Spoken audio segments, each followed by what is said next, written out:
ಶಿರ್ವದ ಮಟ್ಟಾರು ಪ್ರದೇಶದಲ್ಲಿ ಸಾರ್ವಜನಿಕ ಗಣೇಶೋತ್ಸವವನ್ನು ನಾವು ವಿಜೃಂಭಣೆಯಿಂದ ಕಾಣ್ತಾ ಇದ್ದೇವೆ.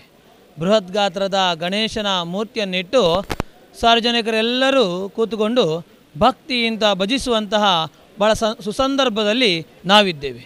ವಿಶೇಷವಾದಂತಹ ಗಣೇಶ ಚತುರ್ಥಿಯ ಈ ಸಮಯದಲ್ಲಿ ನಾವಿವತ್ತು ಕರಾವಳಿ ಪ್ರಾಧಿಕಾರದ ಅಧ್ಯಕ್ಷರು ಸಮಾಜ ಸೇವೆಯಲ್ಲಿ ತನ್ನನ್ನು ತಾನು ನುರಿತರಾಗಿಸಿಕೊಂಡು ಬೇರೆಲ್ಲ ರೀತಿಯಾದಂಥ ವ್ಯವಸ್ಥೆಗಳಿಗೆ ತಾನು ಸಿದ್ಧನಾಗಿದ್ದೇನೆ, ಸಮಾಜ ಸೇವೆ ನನ್ನದು ಪ್ರಧಾನವಾದದ್ದು ಅಂತ ಹೇಳುವಂತಹ ನಿಟ್ಟಿನಲ್ಲಿ ಶ್ರೀಯುತ ಮಟ್ಟಾರು ರತ್ನಾಕರ್ ಹೆಗ್ಡೆ ಅವರು ನಮ್ಮೊಂದಿಗಿದ್ದಾರೆ. ಗಣೇಶೋತ್ಸವದ ವಿಶೇಷವಾದಂಥ ಈ ಸಂದರ್ಭದಲ್ಲಿ ಈ ಒಂದು ಎಲ್ಲ ವ್ಯವಸ್ಥೆಯನ್ನು ಮಾಡಬೇಕು, ಸಾರ್ವಜನಿಕರೆಲ್ಲರನ್ನು ಒಟ್ಟುಗೂಡಿಸಬೇಕು ಅಂತ ಹೇಳಿದರೆ ಅದು ಸುಲಭವಾದಂಥ ಕೆಲಸವಲ್ಲ ಅಂತ ಹೇಳುವಂಥದ್ದು. ಅದನ್ನು ಮಟ್ಟಾರು ರತ್ನಾಕರ್ ಹೆಗ್ಡೆ ಅವರು ಸಾಧ್ಯ ಮಾಡಿಸಿಕೊಟ್ಟಿದ್ದಾರೆ. ಈ ಎಲ್ಲ ವ್ಯವಸ್ಥೆಯನ್ನು ಹೇಗೆ ಮಾಡಿದ್ದಾರೆ, ಈ ಸಾರ್ವಜನಿಕರೊಂದಿಗೆ ತನ್ನನ್ನು ತಾನು ಹೇಗೆ ನುರಿತರಾಗಿಸಿಕೊಂಡಿದ್ದಾರೆ ಎಂಬುದನ್ನು ನಾವೀಗ ಕೇಳ್ತಾ ಬರೋಣ. ಮಟ್ಟಾರಿನಲ್ಲಿ ಕಳೆದ 9 ವರ್ಷಗಳಲ್ಲಿ ಸಾರ್ವಜನಿಕ ಗಣೇಶೋತ್ಸವವನ್ನು ನಡೆಸಿಕೊಂಡು ಬಂದಿದ್ದೇವೆ.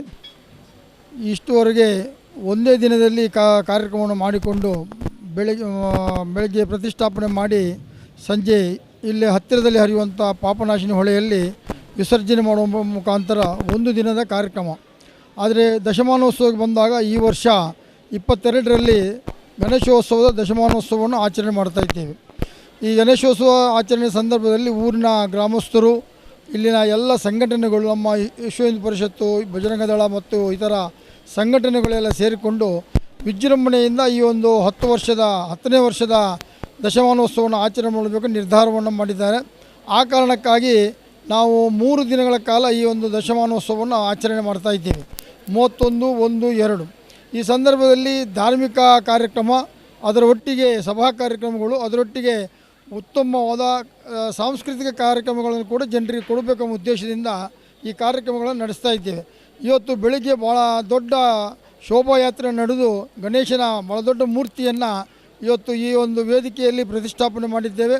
ಬೆಳಗ್ಗೆ ಪ್ರತಿಷ್ಠಾಪನೆ ಆದ ನಂತರ ಗಣಹೋಮ ಇತ್ಯಾದಿಗಳು ನಡೆದು ಮಹಾಪೂಜೆ ನಡೆದಿರುತ್ತದೆ.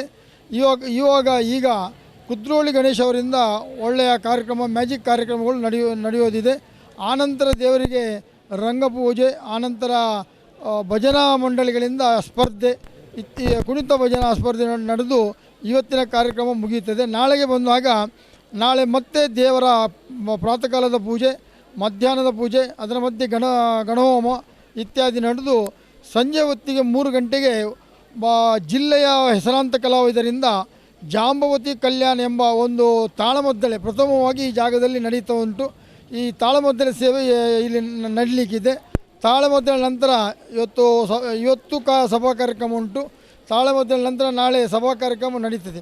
ಇವತ್ತಿನ ಸಭಾ ಕಾರ್ಯಕ್ರಮದಲ್ಲಿ ಕರ್ನಾಟಕ ಸರ್ಕಾರದ ಕನ್ನಡ ಮತ್ತು ಸಾಂಸ್ಕೃತಿಕ ಮತ್ತು ಇಂಧನ ಇಲಾಖೆ ಸಚಿವರಾದ ಸುನೀಲ್ ಕುಮಾರ್ ರವರು ಮತ್ತು ನಮ್ಮ ಶಾಸಕರು ಮತ್ತು ಗಣ್ಯರು ಇದರಲ್ಲಿ ಭಾಗವಹಿಸ್ತಾರೆ.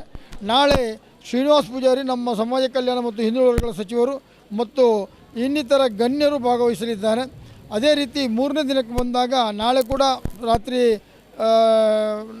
ರಂಗಪೂಜೆ ಇತ್ಯಾದಿ ನಡೆದು 4ನೇ ದಿನಕ್ಕೆ ಬಂದಾಗ ಎಲ್ಲರ ಅಪೇಕ್ಷೆಯಂತೆ ಭಾಳ ದೊಡ್ಡ 108 ನಾರಿಕಳ ಗಣಯಾಗ ನಡೀಲಿಕ್ಕಿದೆ. ಇದೊಂದು ಪ್ರತಿಷ್ಠೆಯ ಮತ್ತು ಭಾಳ ದೊಡ್ಡ ಗಣಯಾಗ. ಇದರಲ್ಲಿ ಸಾವಿರಾರು ಜನ ಭಕ್ತರು ಭಾಗವಹಿಸುವಂಥ ಸಾಧ್ಯತೆ ಇದೆ. ಪರಿಣತ ತಂತ್ರಿಗಳಿಂದ ಈ ಕಾರ್ಯಕ್ರಮವನ್ನು ನಡೆಸ್ತಾ ಇದ್ದೇವೆ. ಆ ಕಾರ್ಯಕ್ರಮ ನಡೆದ ಬಳಿಕ ಮತ್ತೆ ಸಭಾ ಕಾರ್ಯಕ್ರಮ ನಡೆದ ನಂತರ ಭಾಳ ದೊಡ್ಡ ಮಟ್ಟದಲ್ಲಿ ಶೋಭಾಯಾತ್ರೆ ಇಲ್ಲಿ ನಡೀಲಿಕ್ಕಿದೆ. ಮಟ್ಟಾರೊಂದು ಸಣ್ಣ ಗ್ರಾಮಾಂತರ ಪ್ರದೇಶ, ಕೃಷಿಗೆ ಸೀಮಿತವಾದಂಥ ಪ್ರದೇಶ ಮತ್ತು ಇಲ್ಲಿ ಹತ್ತಿರದಲ್ಲೇ ಪಾಪನಾಶಿನಿ ಹೊಳೆಯು ಹರಿಯುತ್ತಿದೆ. ಅದರೊಂದಿಗೆ ಇಲ್ಲಿ ಸಾರ್ವಜನಿಕ ಗಣೇಶೋತ್ಸವವನ್ನು ಆರಂಭ ಮಾಡುವಾಗ ಮಾಡಬಹುದು ಎಂಬುದು ಪ್ರಶ್ನಾರ್ಥಕ ಒಂದು ಚಿಹ್ನೆಯಾಗಿತ್ತು. ಆದರೆ ದಿನಕ್ಕೆ ವರ್ಷದಿಂದ ವರ್ಷಕ್ಕೆ ನಡೆಸ್ತಾ ಹೋಗುವಾಗ ಜನ ಎಲ್ಲ ಕಡೆಗಳಿಂದ ಇಲ್ಲಿಗೆ ಮುತ್ತಿಗೆ ಹಾಕಿದಾಗೆ ಬಂದು ಈ ಒಂದು ಗಣೇಶೋತ್ಸವಕ್ಕೆ ಸಹಕಾರವನ್ನು ಮಾಡ್ತಾ ಇದ್ದಾರೆ. ನಮ್ಮ ವಿಸರ್ಜನಾ ಮೆರವಣಿಗೆಯಲ್ಲಿ ಇಷ್ಟು ವರ್ಷ ಕನಿಷ್ಠ 2,000 ಜನಕ್ಕಿಂತಲೂ ಜಾಸ್ತಿ ಜನ ಭಾಗವಹಿಸ್ತಿದ್ದರು. ಎಲ್ಲ ಮುಗಿಯುವಾಗ 11 ಗಂಟೆ ರಾತ್ರಿ ಆಗ್ತಾಯಿತ್ತು. ಆ ಕಾರಣಕ್ಕೆ ಈ ಬಾರಿ ನಾವು ಬೇಕಾದಷ್ಟು ಬಂದೋಬಸ್ತುಗಳನ್ನು ಇತ್ಯಾದಿಯೆಲ್ಲ ಮಾಡಿಕೊಂಡಿದ್ದೇವೆ. 3,000ಕ್ಕೂ ಹೆಚ್ಚು ಜನರನ್ನು ನಿರೀಕ್ಷೆ ಮಾಡ್ತಾ ಇದ್ದೇವೆ.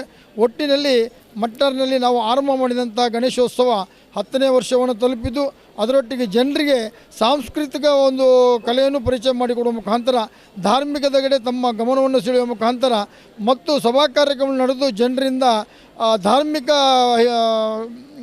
ಪ್ರವಚನಗಳನ್ನು ಕೂಡ ಮಾಡಿಸುವಂಥ ಕಾರ್ಯ ಮಾಡಿ ಜನರನ್ನು ಎಲ್ಲ ರೀತಿಯಲ್ಲಿ ತಮ್ಮ ಕೃಷಿ ಚಟುವಟಿಕೆಗಳಿಗೆ ಅಥವಾ ಇನ್ನಿತರ ಕೆಲಸಗಳಲ್ಲಿ ನಿರತರಾಗಿದ್ದವರು ಒಂದು ಸ್ವಲ್ಪ 3 ದಿನ ಕಾಲ ಇತ್ತ ಕಡೆ ಗಮನ ಸರಿಸುವಂತೆ ಅವರನ್ನು ಬದಲಾವಣೆ ಮಾಡುವ ಪ್ರಯತ್ನವನ್ನು ಮಾಡ್ತಾ ಇದ್ದಾರೆ.